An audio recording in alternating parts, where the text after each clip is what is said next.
Hi, I'm Joey Bachrach, and I'm an alcoholic. And I'm Siobhan Garcia, and I'm a normie. And this is Totally Sober.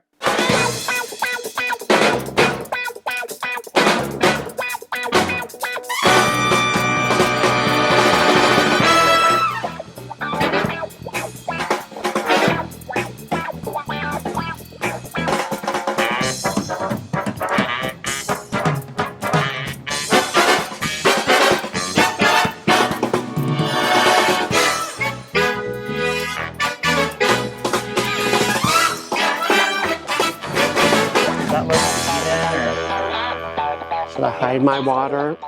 Should I hide my water? Oh, yeah. I don't want it to be aesthetically unappealing. And today we have a very special guest. I will let him introduce himself. Hi, I'm Brian Whisenant. I'm an addict, Brian. I'm an addict, and I'm with Breathe Life Healing Centers in Los Angeles. And what is your role at Breathe? I have a new role, a new title. It is Regional LGBTQIA+ Outreach Rep. Wow. Yeah. And for those of you who are unfamiliar with Breathe, do you want to give our audience a little background? They are also an LGBT affirming program, and we've worked with them in the past, and we love everything that they stand for. Breathe started, our 10-year anniversary is this year. Oh, happy early 10 years. Yeah. Thank you. Two hands. That's a really long time, actually. That's It's great. a long time. It started off because our co-owners, Brad Lamb and Deb Hughes, wanted to start a place where you could treat eating disorders and substance use together. And Brad wasn't going to open Breathe if Deb said no, and Deb was getting ready to retire. So Breathe might have not happened, but Deb said yes, and they opened, and they brought Kathleen Murphy on, who is our chief clinical officer, and she really infused trauma treatment into the lifeblood of Breathe. And then over the years, we became an LGBT-focused program. And you also have chemsex. Yeah, That's so- like the main, I mean, we've had residents that were at Rainbow Hill Sober Living who went to their IOP specifically for your chemsex track. Right? I Very just few- learned yeah. what chemsex was. I had never heard of Quite that. familiar. Would you like to define it? My 30s. No. Chemsex is, it's a slang term. I think it started in the UK.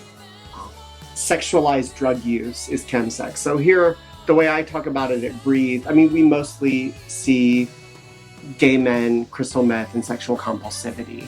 But it's not only that. We've had straight cisgendered women in our chemsex program. They will start taking crystal meth to do any of the things that might need to be done at home, and then before you know it, they're, well, I don't know what straight people use, on Tinder, I can't even say the word Tinder. They're on Tinder and end up doing the chemsex thing. I actually have an ex-boyfriend who hooking up with whoever in hotel rooms doing the meth. And it was very sexualized, situation. Yeah. Like the meth made him very, horny. But it kind of makes sense, it goes hand in hand. It does. And interesting, the treatment, I'm a chemsex person, and I went to a state-run facility in Mississippi, and I'm so grateful for that program. However, they said to me things like, all right, honey, you need to eat these biscuits, and I'd eaten one meal a week for I don't know how long. And then, sex, and I'll just talk about anything right here, I'm within reason. Yeah. I'll say anything, I think. But, when you're having sex with multiple partners multiple times, and you have that fusion with meth, and then you go to treatment, and all of a sudden you're said, a very good suggestion, don't get into a relationship, don't have sex for the first year. I was just kind of like, how? And so then, it became and can become sexual anorexia. And then before you know it, you haven't had a relationship, you're unwilling. With chemsex, it's almost always fused together, the crystal meth and the sex. And so the treatment, if you're not dealing with the fusion, you're going to be dealing with the fusion eventually. I mean, that was my personal experience. It took, being 2 years clean, seeing a documentary that triggered me in a way I hadn't been triggered since I had stopped using drugs. And I found a therapist who could help me. So at Breathe, we can do that from the very beginning, which is really special. And how many years sober do you have? 8 years, 11 months, and 2 weeks. Oh my God. Wow, I have 9 years on October 27th. Wow. Oh my God, that's going to be in 10 days? 10 days from today. Yeah, I just saw, Facebook is so lovely, isn't it? Sarcasm. This is where you were The memory. 10 years ago, 9 years ago. And Oh, did Lord. side-by-side The photos. Snapchat ones are worse. Yes. Yeah, I had a memory pop up a few days ago that reminded me. The Facebook memory said, I'm okay after my car accident, but I'm happily on my meds and I'm watching Okay. DVR and I'm fine. Well, the truth of the matter is I was far from fine because I had been up, on a run, and I had been in Memphis where I would use. My parents lived in Coffeyville, which is this teeny tiny town in Mississippi. And, my body said, you're not gonna be up anymore. And I fell asleep at the wheel and I crashed into a ditch, into the tree, and I came to hitting the tree. Oh my gosh. And, through grace or a miracle or whatever you want to call it, I just had a little seatbelt burn, and the car was fine.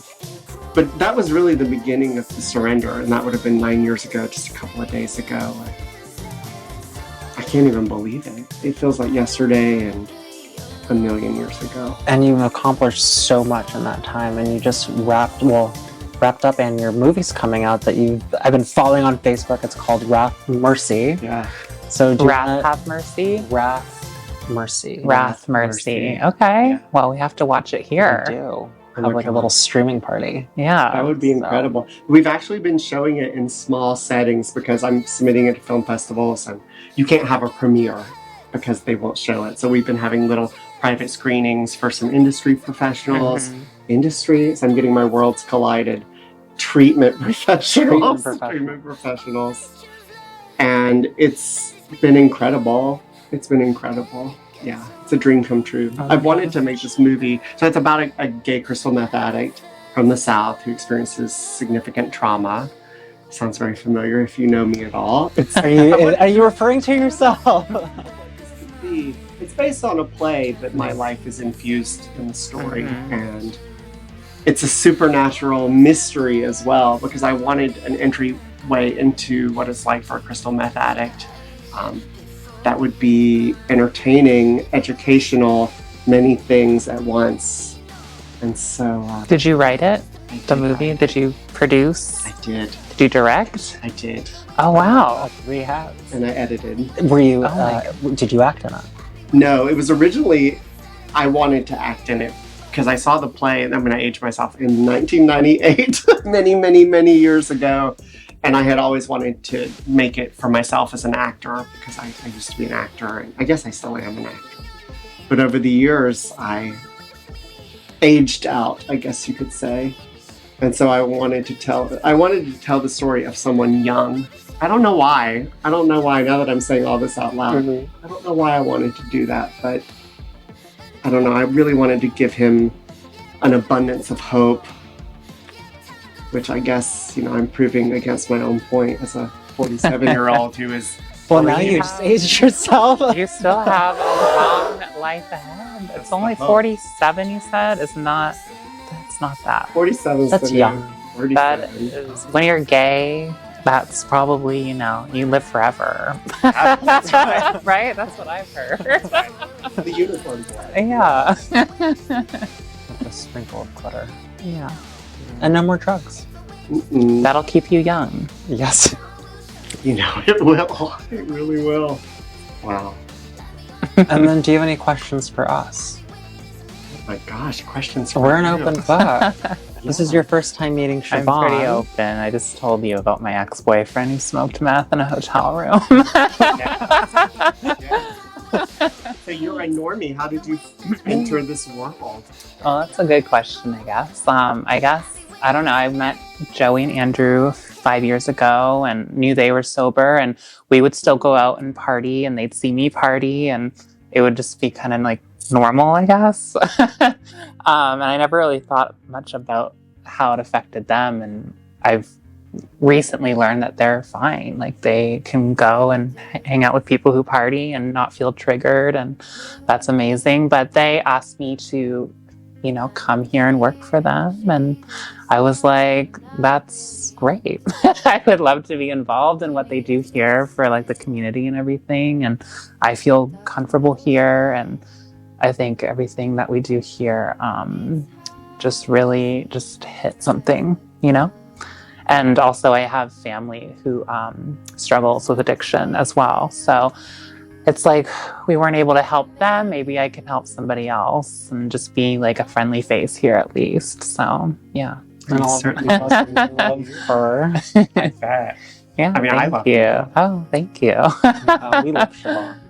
Yeah. So she was on location last week. Yeah, sorry you Location. missed me. I'm sure no one missed me too hard. So Yeah. I'm back. Do you have any advice for somebody who is just now starting their journey? In recovery. In actually. recovery, yeah. I think taking it one day at a time is so huge, or 1 minute at a time if necessary. Even that can apply, because I've been thinking about the things that I'm struggling with right now. And when I got clean, by some miracle, I really didn't want to use. But the things I'm working on now, like financial, body image, dating, relationships, I struggle. And so I have to take it 1 minute at a time sometimes. And I know that a lot of people do want to use. And I think if you can get that moment, that pause, that's everything. So whatever you can do to take it just one day at a time, I think is great. And then, you know what? I'll say this, because this is what really did it for me. People said honesty, open-mindedness, and willingness, right? We've all heard that phrase. And I wanted to drink when I got out of treatment. And I was very honest about that. And everyone I was in treatment with, we'd be in the little group room like this. And, people say, I'm never going to drink again. I'm going to get out of here and I'm going to go to 90 meetings in 90 days. I'm going to be the perfect little drug addict and da-da-da-da-da.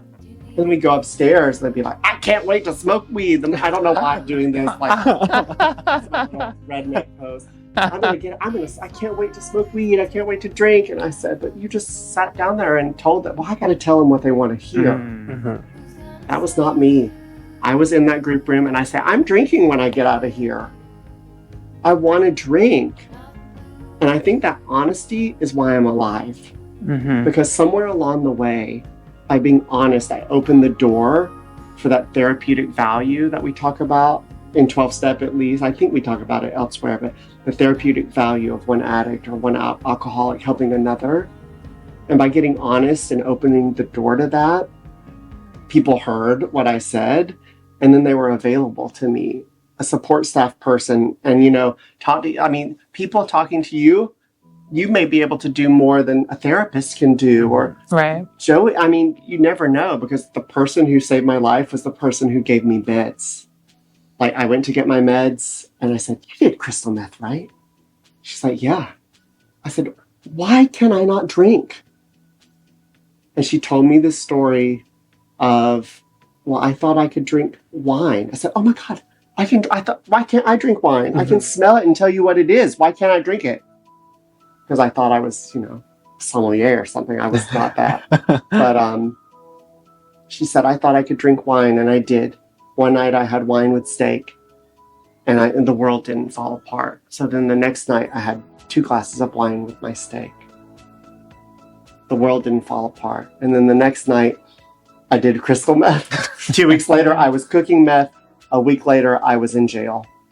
And when she said that to me, it was like chains were lifted. I was like, oh my God. And that's when I didn't want to drink again. And it all went back to when I was honest in that group room. And I said the truth, not what I thought they wanted to hear, but the truth. So that's what I would say too. Be honest. Honesty is the antidote. Even if it's not what they want to hear. Or It's not for them, it's for you at the end of the day. Exactly. Exactly. And, you know, in treatment, I mean, I'm not a clinician, but I would imagine that without the truth, you know, I love this saying, like, if I say this as a sponsor, like, if you give me 75% of the problem, I'm going to give you 75% of the solution. I need the whole problem. I need 100% of it, the good, the bad, the ugly, all of it. And then we can find a solution from there. And the same thing applies in treatment. I couldn't have said it any better Yeah, myself. it's perfect. Perfect advice. Where were you when I was getting sober? My first go around. I don't know where I was. Probably, who knows? When was that? I can tell you where I was. Let's see.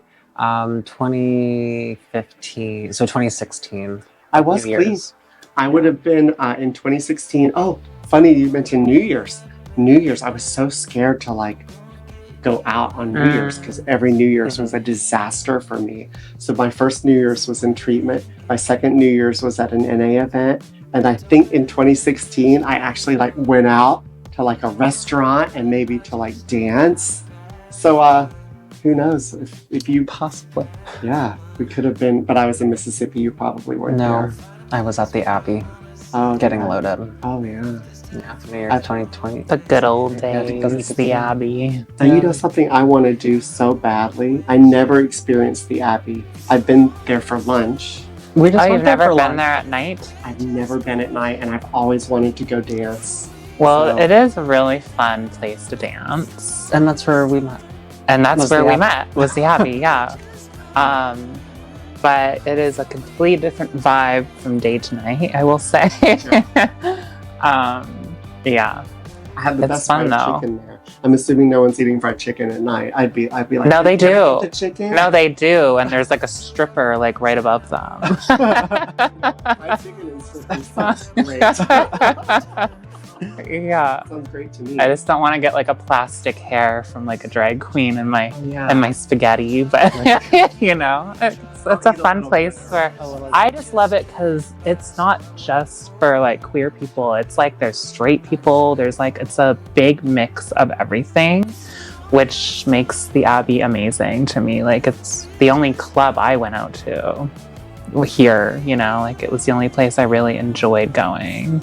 I had always So wanted I highly suggest you should go and dance. to- we should all go. Yeah. I'm not much of a dancer. I have zero rhythm, and I just go like this. So I'm hoping it's so crowded I can just be like, It is really crowded, but it's just part of the whole atmosphere. Well, thank you, Brian. It was an absolute pleasure. Thank you for taking the time to meet with everyone. Make sure you hit that like and subscribe button and hit that Ding! and we'll see you next time. Bye. I heard it might be like a placebo. Placebo. What is It it? worked. Placebo? No, placebo. Placebo. Sorry. Placebo. Yeah.